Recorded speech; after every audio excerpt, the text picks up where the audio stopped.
Mesdames et messieurs, soyez salués où que vous soyez, partout à travers les quatre coins du globe. Alors l'heure est très grave du côté de l'Ukraine. La Fédération de Russie a porté des sérieux coups durs à Kiev et à ses alliés du côté de Kiev lors de ces représailles que la Russie a émis cette nuit du 19 au 20 décembre 2024. Alors, selon le bilan qui a été émis du côté de l'Ukraine, du côté de la capitale Kiev, on annonce que des hauts cadres, des hauts responsables de l'armée ukrainienne et les hauts cadres des services de renseignement ukrainiens ont été complètement envoyés au repos éternel.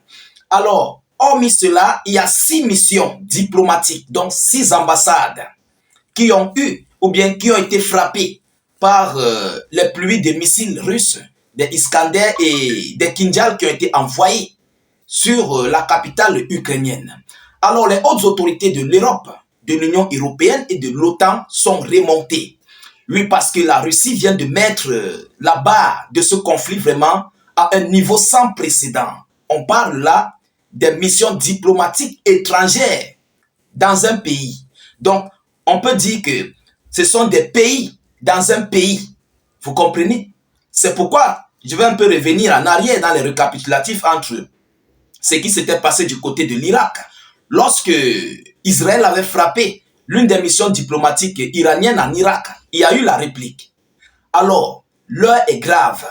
Les Occidentaux sont sur le point de prendre certaines décisions d'escalade, mais complètes, parce qu'il s'agit des États qui ont été frappés dans un autre État qui est l'Ukraine.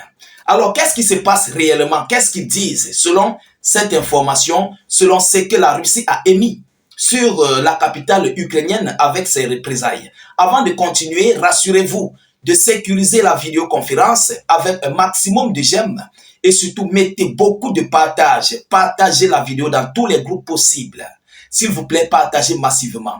Mettez vos commentaires. Si vous n'avez rien écrit, écrivez salut état d'urgence en commentaire ou encore faites des cœurs en commentaire. Tous ceux qui sont nouveaux sur la page, sur la chaîne YouTube ou bien sur la page Facebook, abonnez-vous massivement.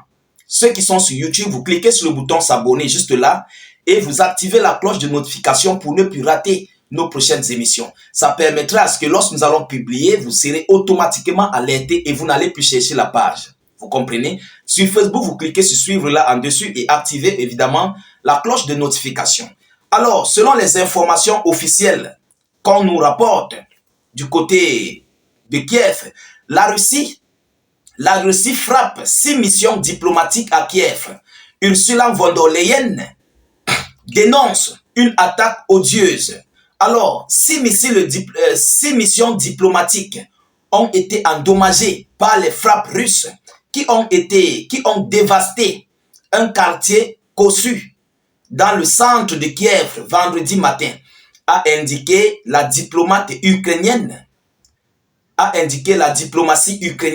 L'armée russe a déclaré avoir mené cette attaque en réponse à une frappe ukrainienne mercredi contre une usine russe avec des missiles occidentaux, une ligne rouge pour Moscou. Une personne a été envoyée au repos éternel vendredi dans un tir russe.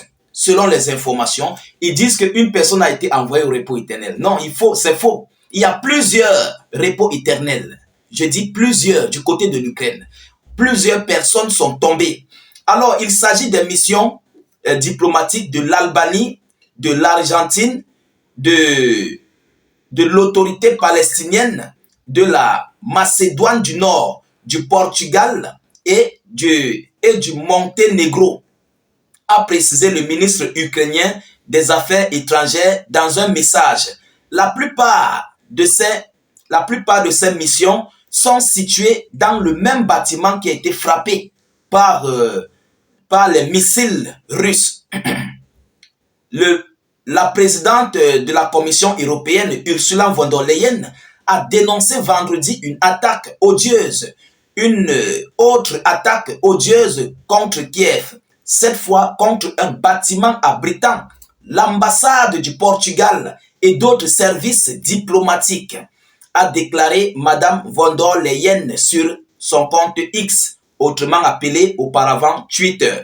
Alors, il s'agit d'une nouvelle attaque barbare de la part de la Fédération de Russie contre des cibles civiles, a dénoncé de son côté la chef de la diplomatie européenne, Madame Kaja Kallas, la nouvelle chef de la diplomatie européenne, Kaja Kallas.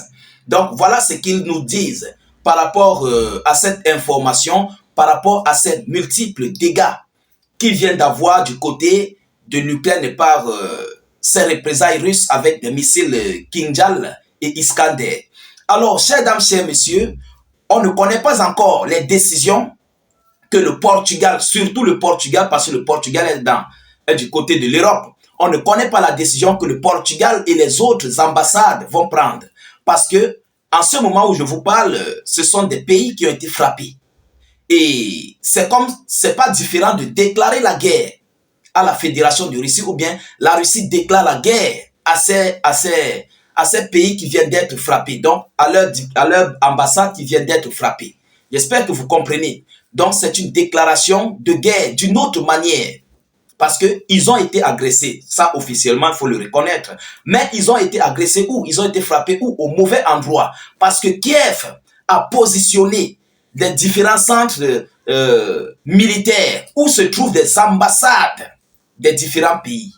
Vous voyez à quel point les Ukrainiens ont tout fait pour mettre des couvertures, pour protéger leur centre de décision, parce que ce sont des centres de décision ukrainiennes, de l'armée ukrainienne qui ont été frappés, avec les services de renseignement ukrainiens, faisant partie, bien sûr, du gouvernement ukrainien, qui viennent d'être frappés par la Fédération de Russie. Donc, c'est l'Ukraine qui a organisé tout cela.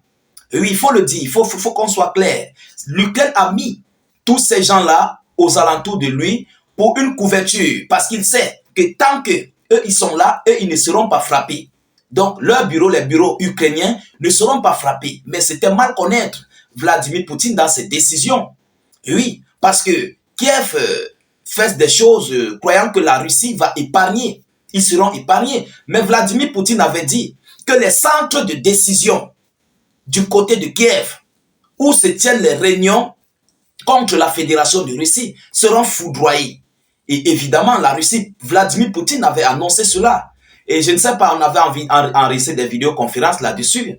Beaucoup d'entre vous connaissent, vous comprenez? Alors voilà donc la situation à l'heure actuelle entre la Fédération de Russie, l'Ukraine et le monde entier, donc tous ceux qui ont été frappés.